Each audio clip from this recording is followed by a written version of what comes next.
Nos Lifiennes, bienvenue dans ce nouveau numéro de Super Play. Aujourd'hui, je reçois à nouveau Le Rebours pour un run sur Galaxy Force 2, un jeu de Sega en arcade. Galaxy Force 2 est un shoot arcade qui fait partie de la célèbre lignée des Taiken Games de Sega, c'est-à-dire les jeux à sensations conçus pour être exploités sur de gigantesques bornes mobiles montées sur vérin, tout comme Space Harrier ou Afterburner par exemple. Ce rail shooter en vue arrière utilise également la même technique graphique, des sprites zoomés en temps réel pour obtenir un effet de profondeur. Les commandes se composent d'un simple manche pour la direction et d'une manette de gaz pour la vitesse du vaisseau. Le but sera d'arriver à la fin de chaque niveau en prenant le moins de dégâts possible car le timer et l'énergie du vaisseau ne font qu'un. C'est la barre Energy. Elle diminue de façon constante durant tout le niveau et chaque dégât reçu la fera redescendre plus vite. Elle se remplira de nouveau entre chaque stage en fonction du nombre d'ennemis abattus. Le joueur bénéficie également d'un bouclier en début de partie. Tant que ce bouclier est actif, le vaisseau est insensible aux dégâts, ce qui permet d'arriver facilement à la fin du niveau. Mais ce bouclier reste très faible. Quelques boulettes ou accrochages avec le décor le fera sauter et sa destruction sera définitive. L'objectif de Le Rebours sera donc d'être le plus souvent possible gaz à fond, tout en se prenant le minimum de dégâts pour arriver à la fin avant que sa barre d'énergie n'atteigne 0.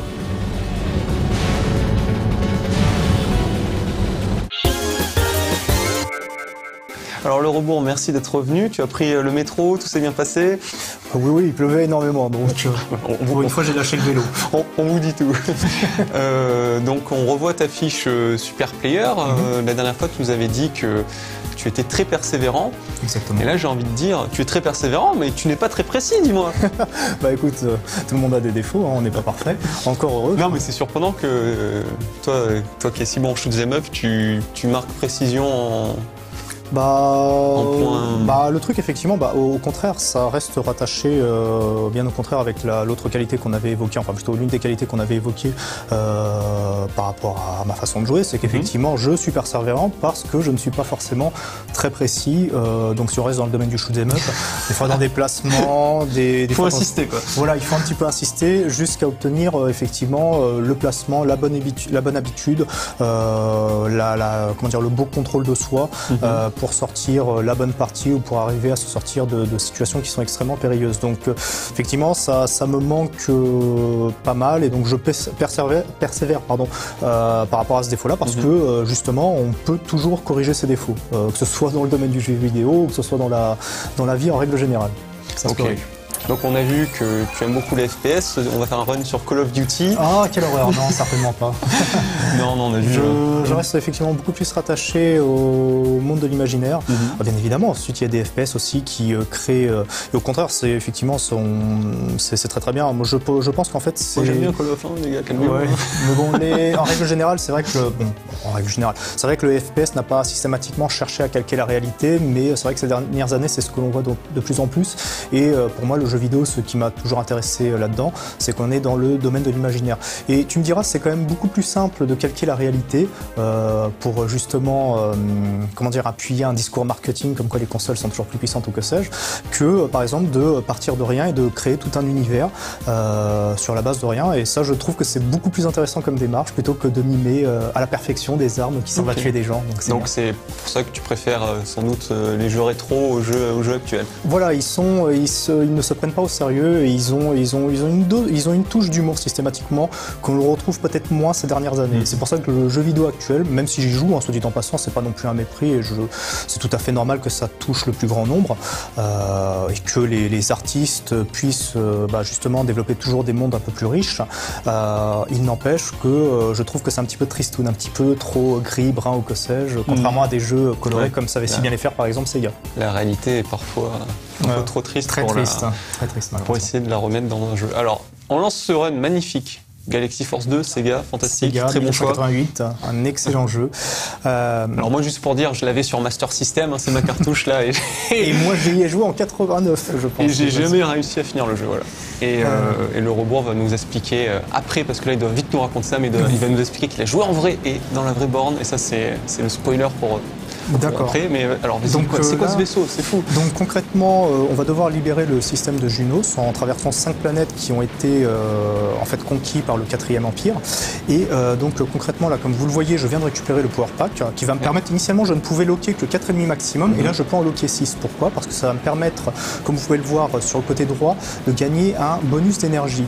Et là, le truc assez saisissant par rapport à ce jeu-là, c'est que initialement, on voit une lune au loin, on pense que c'est un élément du décor, et en fait, on se rend compte que l'on rentre à l'intérieur d'une base sans aucune transition, sans écran noir ni quoi que ce soit. Non, mais c'est un peu l'étoile noire, non? L'étoile de la Voilà, l'étoile de la mort, c'est exactement ça, on l'évoquera à la fin, mais c'est vrai que dans ce jeu-là, tu sens que les gens de chez Sega voulaient rendre un hommage, faire un clin d'œil à tout l'univers de George Lucas. Donc là, comme par exemple, vous pouvez le voir depuis le début, en fait, je suis en accélération totale. Donc c'est-à-dire, je fais tourner le moteur à fond, et dès qu'il y a un gros virage, effectivement, je décélère, et le but à chaque fois, c'est d'atteindre le générateur de la base et de le faire sauter. Qui est là, voilà, adieu.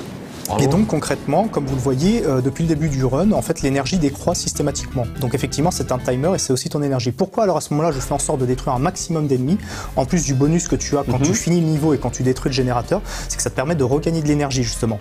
Parce que effectivement, en gros pour finir ce jeu-là, il faut en moyenne avoir entre 950 et 1000 points d'énergie ou plus, parce que sinon tu ne vois jamais le bout du jeu. Tu peux faire un niveau, mais il peut s'avérer que le niveau d'après tu auras plus suffisamment d'énergie. D'accord. Mais là, ça y est, on est reparti sur Gradius 2, t'es revenu avec le run de Gradius 2? Non, pas du tout. Là, on n'est pas dans le système de Gradius, là, on est toujours dans le système de Junos, et là, on survole Velteor, qui est une planète volcanique. Que ça ressemble quand même. Ouais, ça y ressemble, mais effectivement, ça, c'était le niveau qui a fait rêver tout le monde, et moi, quand j'étais gosse, j'avais 7 ans quand j'ai vu ça, je veux dire, quand vous voyez ces éruptions solaires, enfin, ces espèces de gerbes volcaniques qui ondulaient, c'était incroyable, quoi. L'effet de perspective, la dimension, le relief qui ressemble dans ce système. Le tapis de lave est magnifique aussi. C'est très très bien rendu, et surtout tu as une géographie des lieux, quoi, parce que bien évidemment ça reste des jeux un petit peu dans la continuité, puisque c'est Sega qui s'en est occupé, dans la continuité de Space Harrier, Afterburner, Thunderblade, si ce n'est que c'était à chaque fois le même décor qui défilait. Là tu as vraiment un level design, c'est-à-dire que tu vas avoir des choix à un moment, tu vas pouvoir tourner sur la gauche, sur la droite, en fonction de l'endroit où tu te positionnes, la géographie du lieu n'est pas le même, donc ce qui fait qu'on a vraiment un environnement qui est tangible. Et est-ce que c'est comme dans Outrun, c'est-à-dire si tu vas à gauche c'est plus facile quand tu as Non, c'est vraiment juste pour simuler le fait qu'on était vraiment dans une vraie planète, pour te dire que si tu passes à gauche, c'est pas du tout la même chose. Donc, à l'époque, et là on entame un des passages les plus durs de Velteor, c'est que là concrètement, bien évidemment le timing auquel apparaissent les gerbes de flammes est prévisible, mais tu ne sais jamais de quel endroit elles vont sortir. Et donc là je dois racler les parois, je dois faire attention aux comètes, là, il y en a une qui m'a touché mais ça peut aller, et mais il faut faire très attention. Donc là je vole à très basse altitude, je fais attention, je me décale. Ce niveau-là il est super stressant, parce que c'est à ce niveau-là que tu peux perdre. Depuis tout à l'heure vous le voyez sur le côté gauche, il y a le shield, le bouclier. Parce qu'effectivement, tant que vous avez le bouclier, donc là il est en moitié de vie, il est un petit peu orange, tous les dégâts que vous subissez vous font en fait, si vous faites tirer dessus, en fait vous êtes simplement ralenti. Mais ça n'entame pas votre barre d'énergie. Le problème c'est que si vous perdez votre bouclier, donc déjà le timer, l'énergie décroît au fur et à mesure que vous avancez dans le jeu. Mais en plus de ça, si vous n'avez plus le bouclier, si un ennemi vous touche, vous pouvez perdre en plus, vous avez une pénalité en plus de 20 à 25 points. Bien sûr, quand l'énergie est à 0, c'est fini, c'est game over. Et d'ailleurs, on n'a pas parlé de ton objectif. Donc c'est de one credit tout simplement le jeu. Ce qui effectivement pourra paraître assez simple quand vous allez voir cette partie, mais le fait est que justement c'est parce que ça a été... Là je fais sauter le générateur une nouvelle fois. De toute façon c'est le côté un peu plaisant. Mais alors, ce qui est sympa, ce qui est intéressant, c'est que ta barre d'énergie, à la fin du niveau, elle s'additionne donc au nombre d'ennemis que tu as tués, etc. Et elle est pour le niveau d'après. C'est-à-dire, imaginons que tu es champion du monde des 2 premiers niveaux, mais tu es bidon sur le 3e. Eh ben, le 4e c'est mort, quoi. Même si tu finis le 3e. Tu peux finir à la fin du 4e niveau ou au tout début du 5e niveau, quoi, tout simplement. Donc il faut être bon dans tous les niveaux en fait. Oui, il faut être bon, parce que le problème qu'il y a, c'est que là, comme tu peux voir, mon bouclier est rougeoyant, c'est que tu pourras bien connaître le jeu tant que tu le voudras, c'est que ça va tellement vite et que tu dois faire attention à tout ce qui te vient sur la gueule, parce qu'effectivement tu peux pas avoir un chemin précis, puisque le but c'est d'abattre un maximum, c'est magnifique, c'est d'abattre un maximum les forces de l'Empire pour justement avoir un maximum de points bonus, donc tu es toujours obligé de décaler. et quand tu décales, ça fait décaler les ennemis aussi par rapport à leur positionnement idéal. Donc là j'ai fait, donc on est en train de survoler Malkland, donc la planète verte, et donc le but c'est quand même de détruire un max d'ennemis, mais tu as toujours des ennemis clés qui rapportent un peu plus de points. Donc là c'était les chenilles un petit peu violettes qu'on avait vu qui rapportaient 10 points, alors que les ennemis en moyenne rapportent entre 2 et 5 points. C'est-à-dire quand tu dis 10 points, ça sera 10 points d'énergie additionnés à la fin du stage. Et quand tu finis le niveau, tu as un bonus de 200 points, et quand tu fais sauter obligatoirement le générateur, tu gagnes encore 100 points.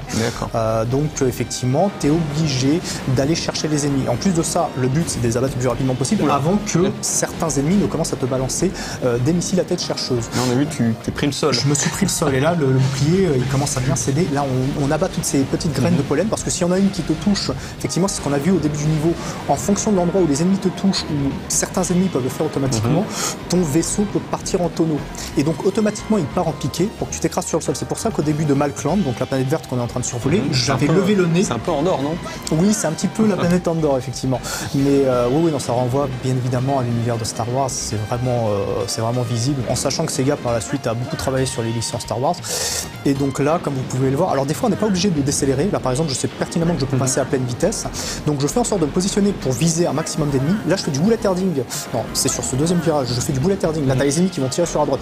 Je me redécale. C'est-à-dire tu te places à droite, ils te tirent dessus et du coup tu te mets à gauche et il n'y a pas de tir. Parce que généralement les tourelles te prennent à la sortie des virages, donc il faudra faire très attention, parce que justement ça va tellement vite, et en plus de ça ton vaisseau quand même occupe une bonne partie. Donc là on fait sauter le centre de contrôle. Il y a marqué Shield Break. Effectivement, en plus je me suis craché bêtement sur un ennemi qui est là justement pour te gêner, qui en fait est juste un élément de décor en soi, il attaque pas. Et là, c'est pas grave, il revient au niveau d'après. Voilà, mais le truc c'est que là je n'ai plus de bouclier, et maintenant tous les dégâts il revient pas au niveau d'après. Non, il revient pas, là maintenant j'ai plus de bouclier. T'en as un pour toute la partie. Voilà, exactement. D'accord. Et là pareil, un très beau niveau avec un très joli thème qui s'appelle Alone Fighters, et ça à l'époque quand tu voyais ça, tu traverses les tornades et compagnie. On est sur Tatooine, c'est ça? Voilà, sur Tatooine exactement, la planète s'appelle Ortea, et là en l'occurrence il faut voler à basse altitude pour viser, parce que tu as des générateurs qui sont cachés derrière les roches et qui en fait génère un champ d'énergie.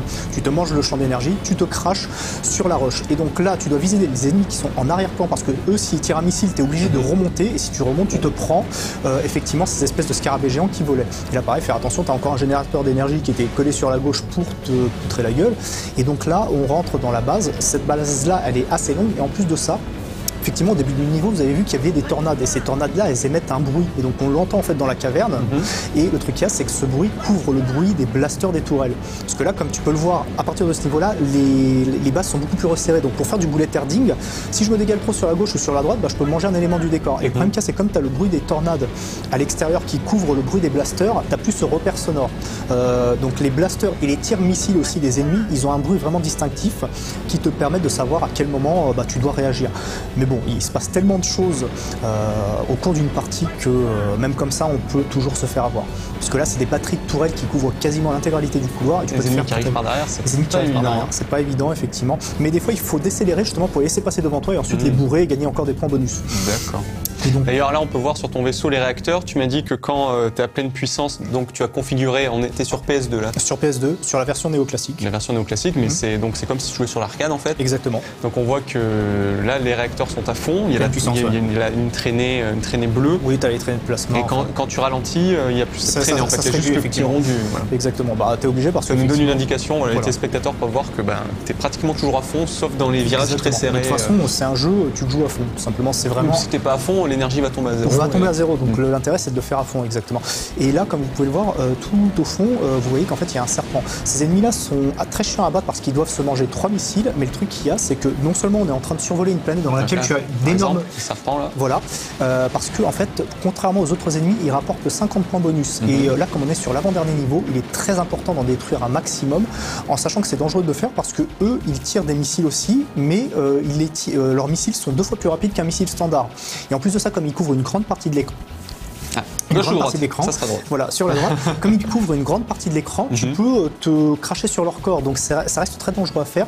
Mais ce sont les ennemis clés dans ce jeu-là et dans la partie tout court parce que ensuite c'est le dernier niveau. Et donc là on a besoin d'un gros bonus de points. Et là effectivement il faut se baser sur le bruit des missiles parce que comme tu peux le voir c'est la planète Ashtar en fait qui est un remake de la planète Hoth de la guerre des étoiles. Et le truc là c'est qu'il y a une énorme masse nuageuse qui masque en fait la visibilité. Donc effectivement soit la la visée de ton lock, enfin ton lock te permet de repérer les ennemis ou sinon tu te bases sur le bruit. Et donc là, on va attaquer la forteresse que l'on voyait s'envoler en fait, un espèce de super Star Destroyer dans lequel certainement il y a Monsieur Dark Vador. Donc il a atterri et donc on va en profiter pour le faire sauter. Donc là en fait c'est vraiment les 2 tiers du niveau qui étaient quand même assez chiant à faire parce que là en fait tu te contentes de tout faire sauter, donc là c'est vraiment un cargo tout simplement et donc tu en profites pour faire un carnage et pour gagner un maximum de points bonus. Là je suis quand même à 420 à 450 points. En plus de ça je vais gagner les 200 points habituels pour la fin du niveau plus les 100 points qui sont rattachés donc en fait à la destruction du générateur du Super Star Destroyer. Voilà, bam. Il s'appelle comme ça dans le jeu, Super Star Destroyer. Oui, enfin bon, j'ai piqué les termes à Monsieur Georges Lucas, mais bon. Et donc là, on arrive au tout dernier niveau. Donc là, on sort d'un saut en hyperespace. Et juste, je te coupe, mais il te faut combien de minimum d'énergie quand tu commences un niveau pour être sûr de le finir ? Le mieux c'est d'avoir 1000 points. Le minimum c'est 950 points. Et en règle générale, une personne qui ne connaît pas le jeu, et même quand moi qui connais le jeu, j'y ai joué un nombre incalculable de fois, quand tu fais une partie à 800, 700 points, tu sais déjà que tu peux continuer encore en haut de niveau, mais tu sais que tu n'arriveras jamais au bout du jeu, quoi. Donc, et là tu as un effet psychédélique, hein, la sortie de cette espèce en hyperespace se resserre de plus en plus, et en plus de ça tu as des ennemis qui sont équipés de moteurs à hyperespace qui peuvent te tirer au cours du saut. Et donc là, ça aussi c'est très très casse-gueule ce passage-là, parce que là effectivement si tu te manges un missile et que tu vas le dingue, tu te brises sur les structures et là ta partie elle est quasiment foutue, quoi. Donc là c'est vraiment un niveau, c'est le dernier niveau tout simplement, on n'a pas du tout le droit à l'erreur. Et encore, quand tu sors de ce passage-là, tu as ce passage clé. Donc d'ailleurs, en plus, il faut faire attention aux tourelles qui tirent très très vite. Tu as notamment ce passage-là qui est un couloir très très étroit. Et je dois le faire presque en pleine vitesse, mais à un moment, je vais décélérer pour ne pas te manger sur les éléments de décor. Je me mange quand même un dégât, mais j'arrive à redécaler parce que sinon, c'était multiple et tu perdais un paquet d'énergie. Là, tu dois encore faire attention au blaster, ça tire dans tous les sens. Faire un beau bulleterding, ouais, ça m'a frôlé mon aile, mais le vaisseau est encore en bon état. Je vais le ramener chez le concessionnaire tout neuf, j'aurais rien à payer en plus. Et donc là, tu prends trop de dégâts, les ailes explosent et tu as des gerbes de flammes et compagnie d'électricité qui montrent que ton vaisseau est en mauvais état. Et là, tu as le dernier couloir, le couloir de la mort, comme on l'appelle, de l'étoile de la mort, la seconde en construction. Et là, je sais que le run, il est vraiment très bon parce que j'ai fini avec 89 points. Parce qu'en règle générale, quand tu arrives dans ce passage-là, t'arrives tout juste avec 10, 15, 20 points, c'est le stress et tout ça.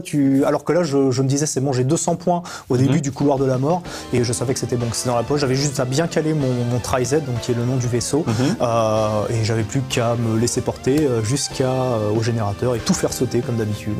Voilà, détruire l'étoile de la mort. La seconde étoile de la mort. La seconde. Voilà, la seconde. Celle qui est en cours de construction. D'accord, alors bon, comme ce run est très court, on va en profiter pour aborder 2 autres sujets. Premièrement, tu peux nous raconter, donc tu m'avais dit que tu jouais à ce jeu sur la vraie borne à l'époque. Sur la vraie borne, effectivement, la première fois que j'ai eu. Donc c'est-à-dire, on est assis, on a en fait, un volant pour la vitesse, alors à la base, un levier pour la vitesse. À la base, on va quand même l'évoquer, tu as 3 versions de la borne. En fait, à la base, ce jeu-là s'appelle Galaxy Force 2 et moi, peut-être comme Anthony, je pensais qu'effectivement, le premier Galaxy Force était sorti sur Master System. Parce que moi, j'ai eu l'occasion aussi d'y jouer chez des amis et compagnie.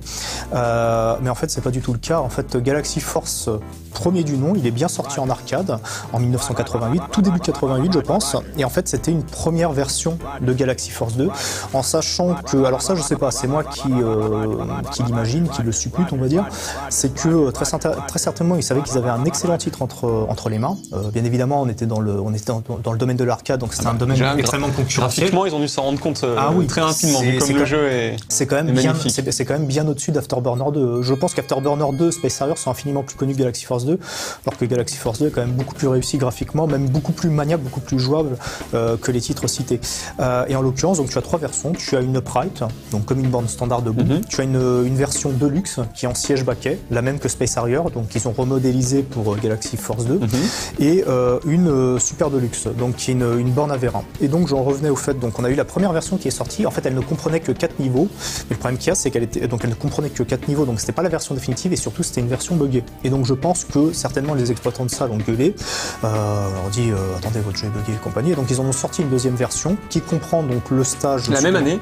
La même année, donc je pense que ça a dû être dans incroyable, hein. Voilà, la seconde moitié de l'année 88.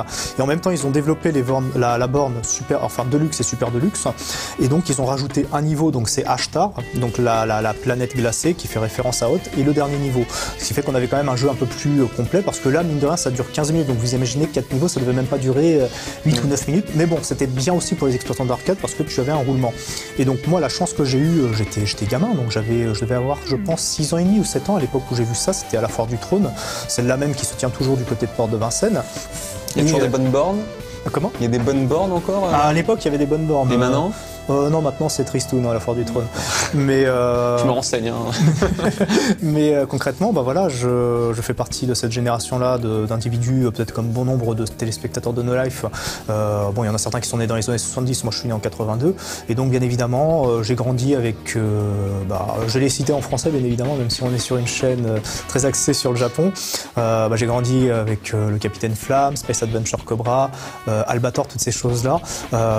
J'ai vu aussi les premières diffusions de la Guerre des Étoiles à la télé avec mes parents, donc on baignait un petit peu dans cet univers-là où la science-fiction était très présente dans les programmes télé, et aussi bien Gradius, que j'aime bien, que Galaxy Force 2, justement, était imprégné de cet univers-là. Et moi, donc c'était à la Foire du Trône, donc ça devait être très certainement en 89 exactement, et j'avais déjà eu l'occasion un an auparavant de voir Space Harrier dans sa version de luxe en siège baquet, mais quand j'ai vu Galaxy Force 2, la chose que j'ai retenue, et c'est dingue que j'ai retenu ça alors que j'étais si jeune, c'est de voir un attroupement de gens autour de cette borne-là.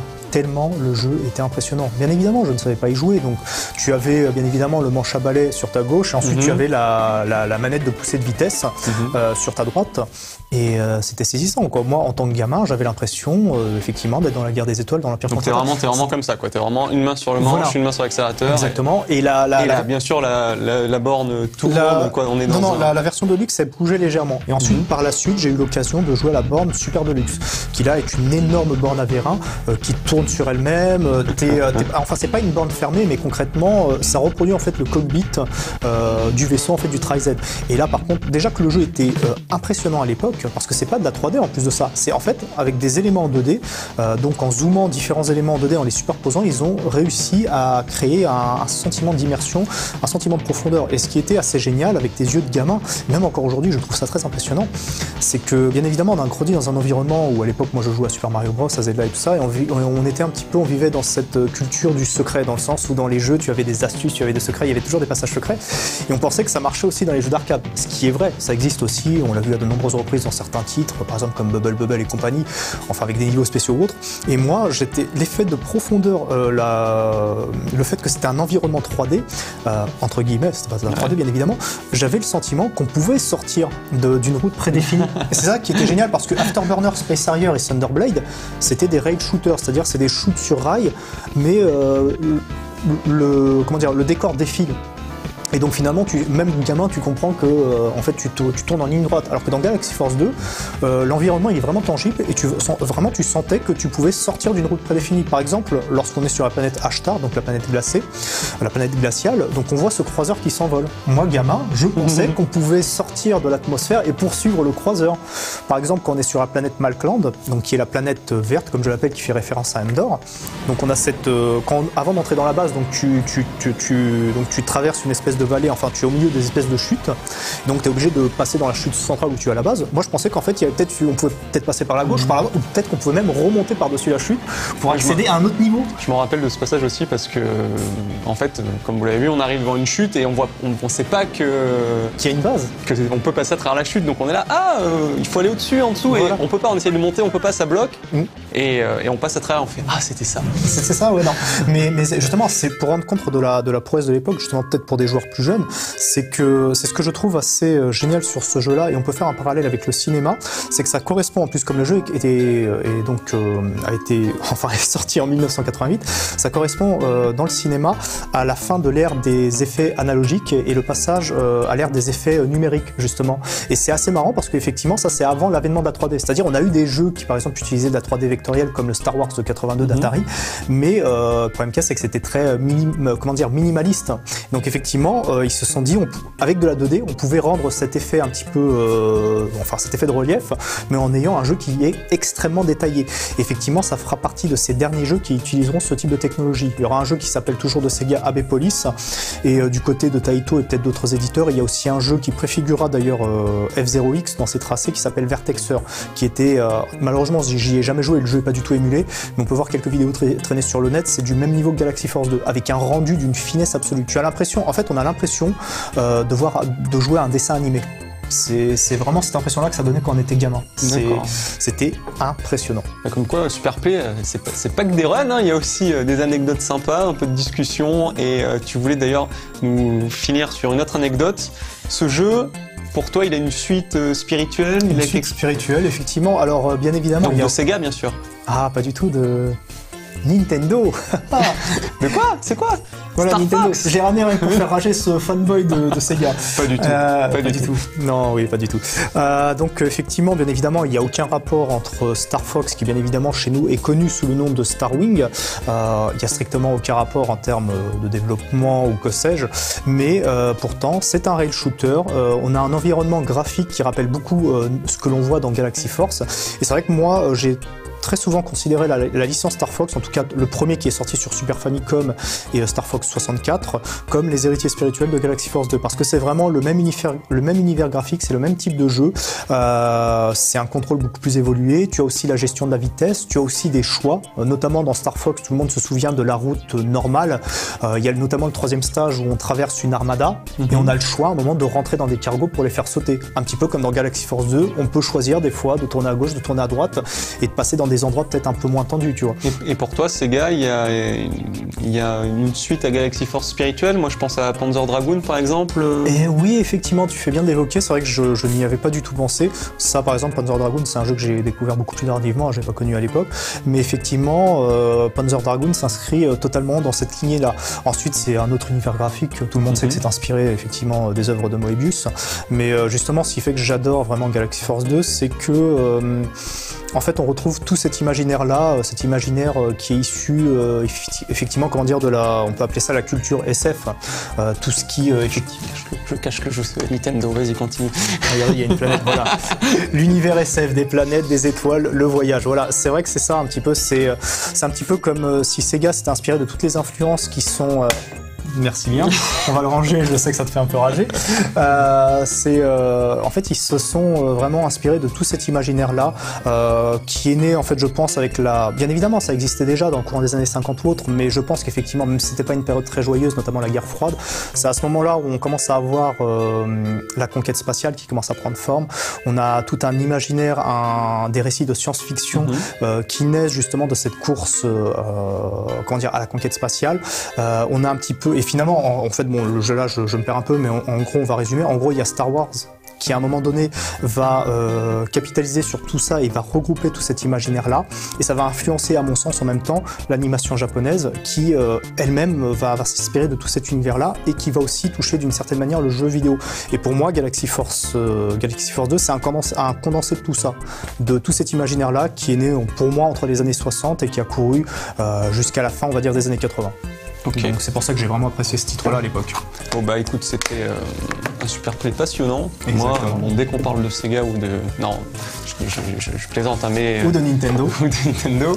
Non, j'aime beaucoup aussi parler, en dehors de présenter Superplay, parler de toute l'histoire du jeu vidéo. Donc, par contre, simplement, c'est vrai que ce qui m'a un peu surpris quand tu m'as proposé de venir ici, c'est que toi-même, finalement, tu as beaucoup joué à la version Master System. Donc c'est vrai que ce serait bien d'avoir ton point de vue là-dessus. Alors, je suis le seul à m'exprimer. Alors voilà, sur cette version, donc il y a 4 niveaux et je crois que j'ai jamais vu le niveau 3. Et pourtant, j'y ai joué énormément. Voilà, c'est pour vous donner un niveau dans les shoot'em up. J'ai toujours dit que j'étais mauvais. Bah, ce jeu, j'y ai beaucoup joué. Voilà, j'ai même pas fait la moitié. Mais pourtant, tu l'as apprécié. Mais je l'ai beaucoup apprécié.